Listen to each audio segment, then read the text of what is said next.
Is this really a creative genius or an epic fail?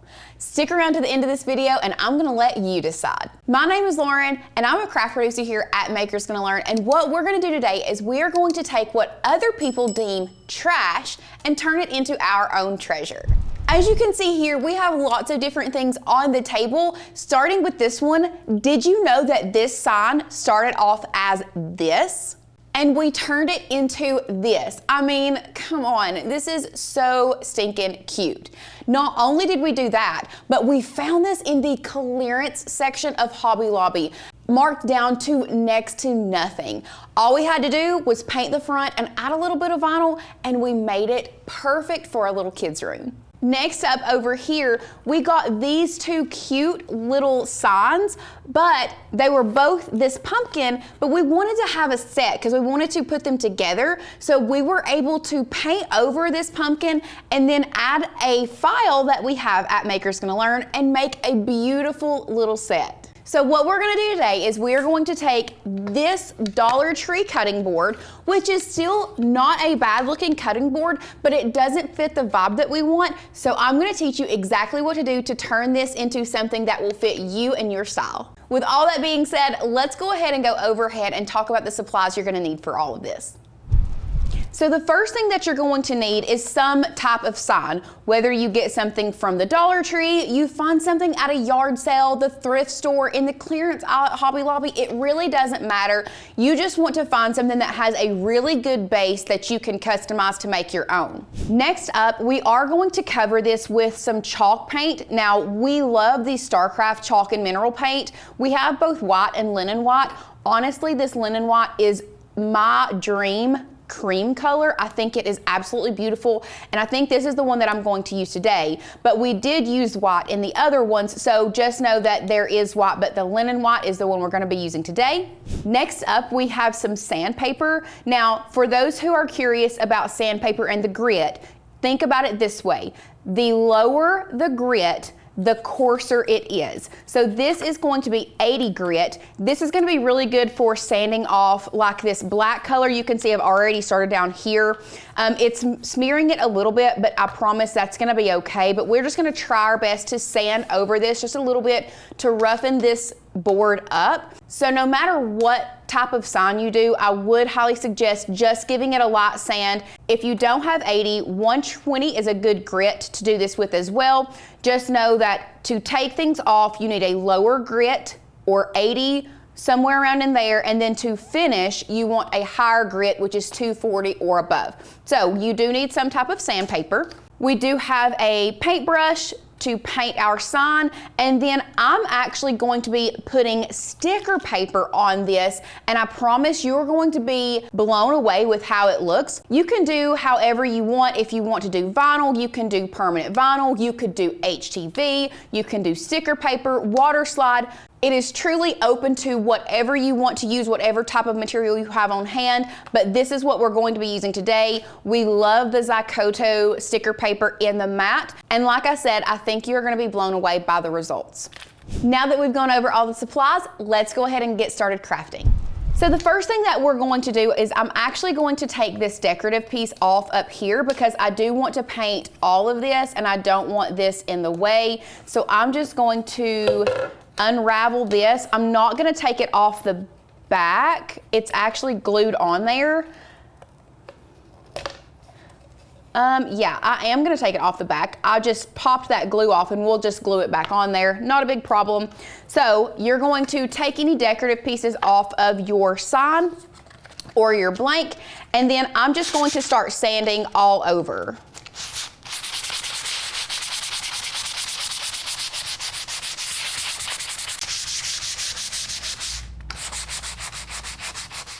Now, you can see that this sign is really dirty after sanding, so after you sand, we're going to make sure we wipe it off really good because we don't want any of these dust particles underneath our paint, and then we're also going to wipe our surface down.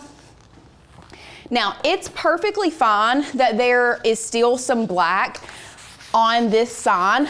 I just wanted to lighten it a little bit, and I want to, just so I make sure that my paint covers it really, really well. You may have to do a couple coats, but we'll see once we get there. I think this chalk and mineral paint will cover it with one coat, but we're just going to make sure that we get all the dust off before we start painting.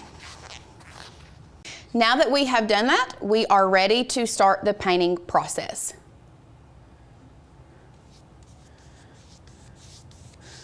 So I can already tell that I am gonna need to do 2 coats. When you are painting, it's very important that you do it in thin layers. You do not want it super thick, because what's going to happen is it's going to kind of get gunky. I don't know how else to say that other than it's gonna be thick and not look as smooth. So you want to do it in thin coats. And the good thing about chalk paint is chalk paint dries super, super fast. So we can take a heat gun to this after we have put our first coat on, and then we can quickly come back through and do a second coat after that. Another thing that really helps when you are painting is try your best to go one direction with your brush strokes. So right now we are going vertical, which is up and down with our brush strokes, and then our next coat, we're gonna go horizontal, and that's just going to help cover and really get in that wood grain very well. So we're gonna go up and down vertical first, and then we're gonna turn it and go horizontal on our next coat. So now that we have our first coat, I'm gonna grab our heat gun, which is a Wagner heat gun. We love this heat gun, and I'm just gonna give this a good one over with the heat gun to make sure it is really good and dry.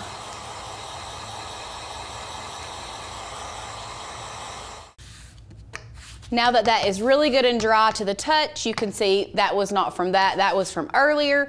We are going to now, I'm just gonna turn it this way and I'm gonna start painting the opposite direction.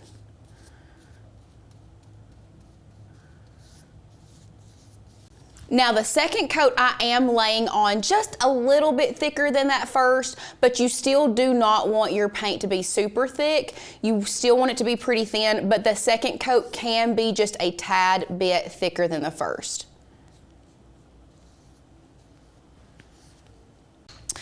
Now that we have the second coat done, I'm once again gonna come in here with our heat gun and I'm just going to give it a good one over again.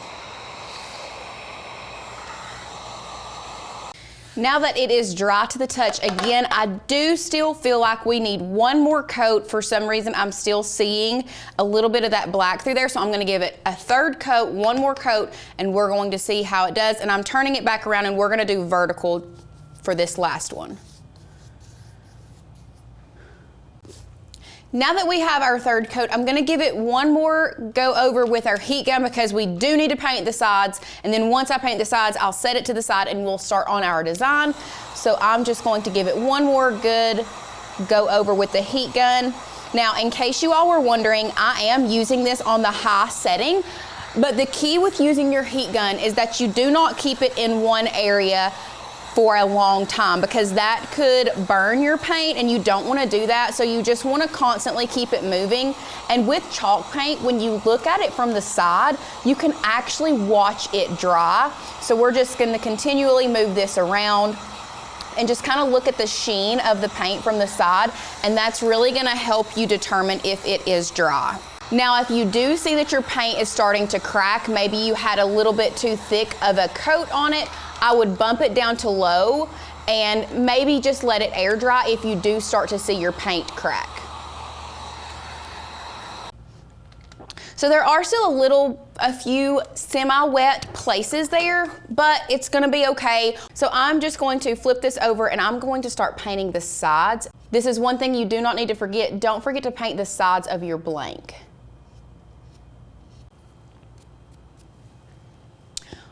Once you have painted the sides, I'm gonna set this to the side and let this dry, and then we are going to start designing what's gonna go on our cutting board.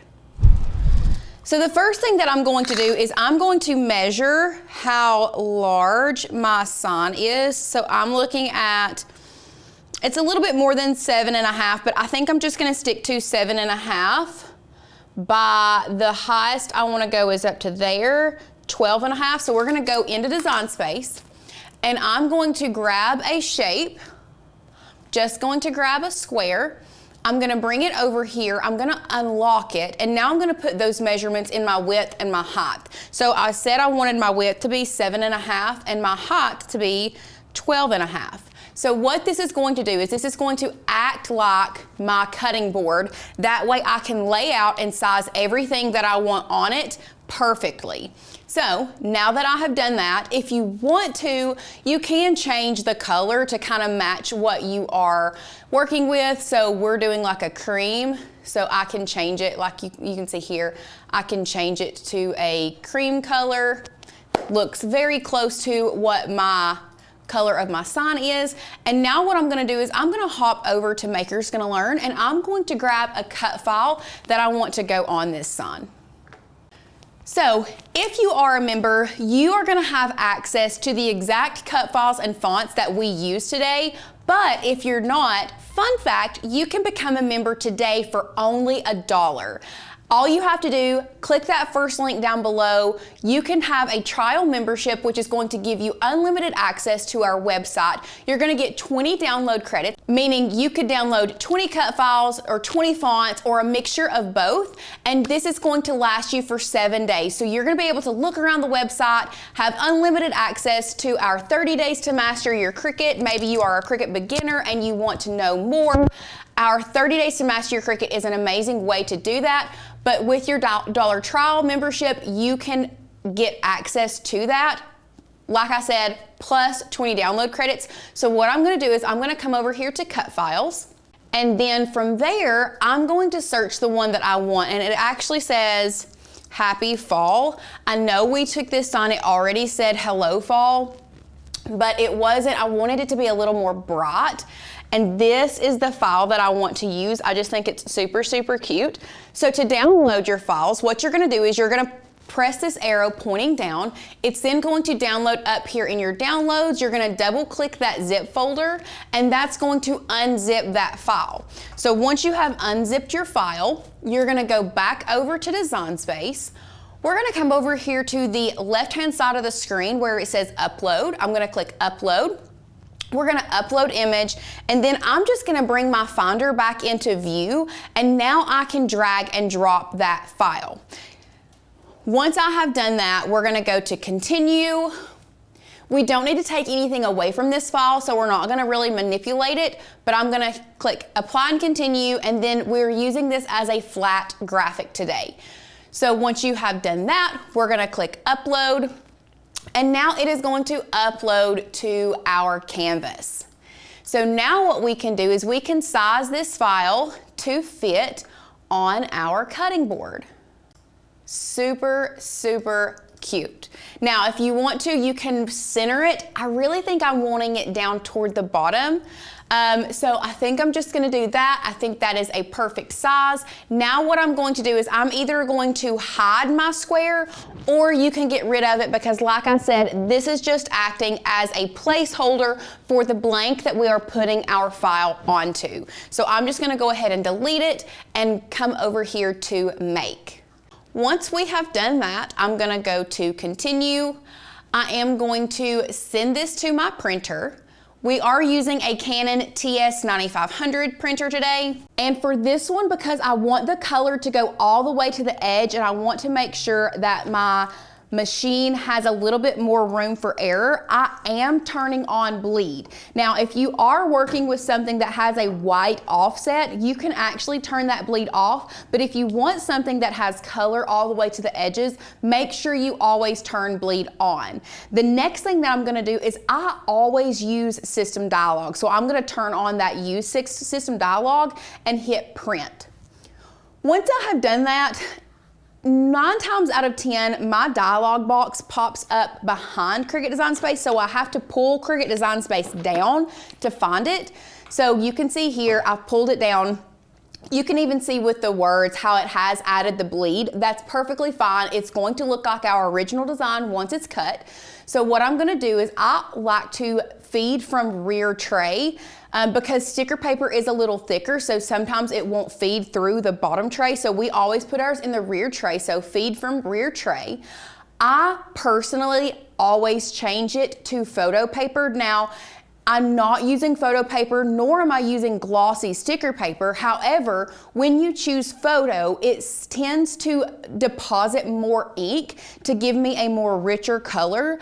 So I like to turn it media type to photo, and then I always, no matter what I do, your quality needs to go from normal to best every single time. Once you have done that, we're gonna click print. We're gonna pull Design Space back up. You can verify this once it's done, but I'm going to hop out here and grab my print, and then we're going to send it through our Cricut to cut.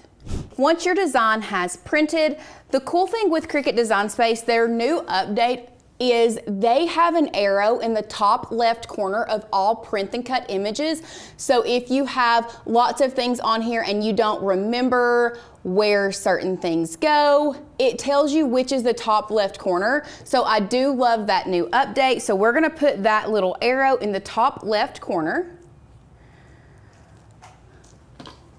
I'm gonna make sure I burnish it down on my mat really, really well. And then after I have done that, we're gonna hop back over to Design Space. I am going to be doing this on printable sticker paper, white, green liner printing. What this is going to do is it's just going to cut your sticker paper. It's not gonna cut through your backer. So we're just going to select that. After we have done that, I'm going to come over here to my Cricut, and we're going to load and start the print and cut process.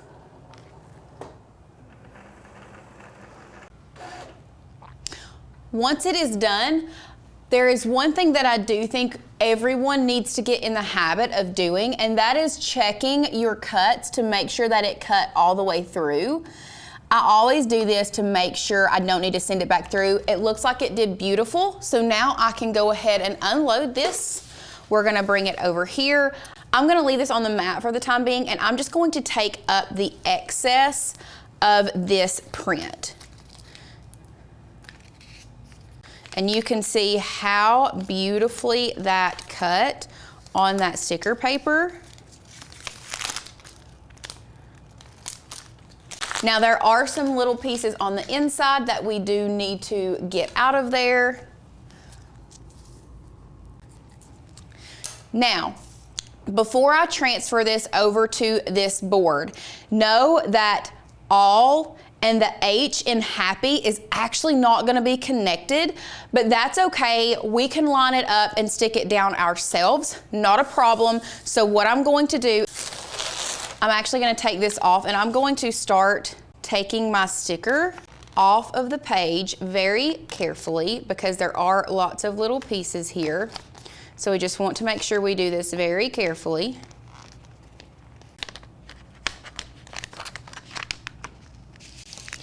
And this part of the F.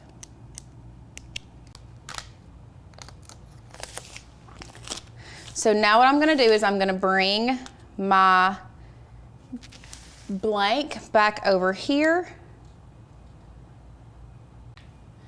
And I am going to stick this down.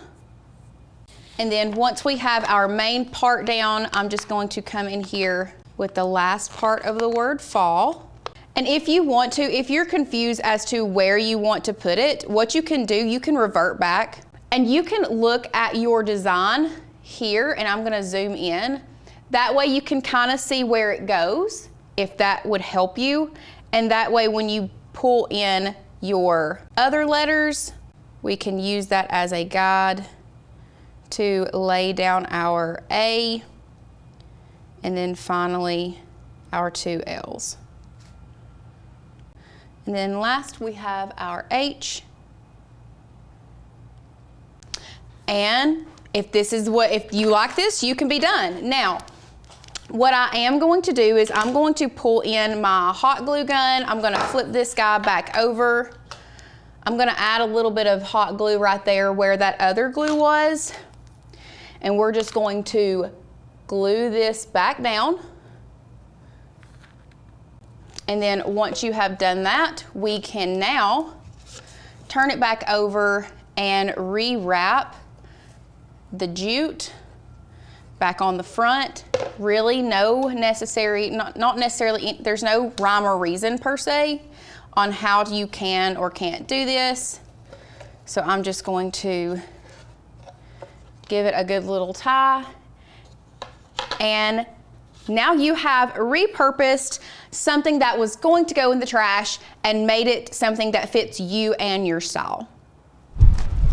Now, if you want to seal this, you can give this a seal. If you want to do it with some Krylon clear coat matte, you can give it a good spray and seal this.